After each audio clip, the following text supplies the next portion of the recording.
Gati Shqipëria për një epokë të re të menaxhimit të projekteve. Më bëri kurios pse epokë e re, çfarë ndryshon tani? Atëherë, në fakt ne sot flasim për një epokë të re sepse edhe standardet po ndryshojnë, Indrit. Çdo projekt duhet të kalojë në filtrin tashmë të transparencës, të monitorimit të vazhdueshëm dhe të marrjes impaktit. Pra, sot nuk mjafton të dorëzojmë një plan, por duhet të aprovojmë këtë me të dhëna të qarta që projekti do sjellë rezultate të qëndrueshme do sjellë rezultate konkrete.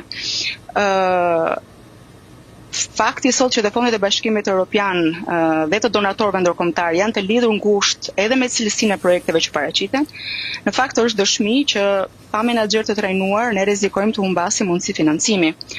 Ose nga ana tjetër rezultati mund të jetë edhe që të zbatojmë projekte nën standard. Pra, menaxheri i projektit sot bëhet një hall kyçe kryesore që e kthen atë idenë fillestare në një rezultat të matshëm dhe të qëndrueshëm. Unë mund të përmend në fakt disa të dhëna që shembull konkret të projekteve që sot janë financuar në sektorin e infrastrukturës dhe të mjedisit për shembull, Shqipëria ka përfituar fonde IPA për riabilitimin e ujësjellsave apo trajtimin e ujëve të ndotur dhe projektet janë vonuar për shkak të menaxhimit të dobët të kontratave dhe koordinimit. Dhe në fakt ne në raport, pra po të marrim procesin antarësimit të BE-s, ku çdo kapitull i negociatave kërkon strategji dhe plane konkrete zbatimi, këto në fakt projekte janë projekte me afate, indikatorë dhe buxhete.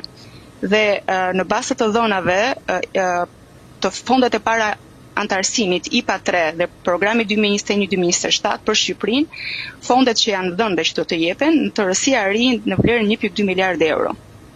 Pra, po flasim që kërkojmë propozime të detajuara dhe raporte mbi progresin sipas standardit të BE-s. Dhe këtu pra nuk kemi më në kohën që mund të tolerojmë gabimin.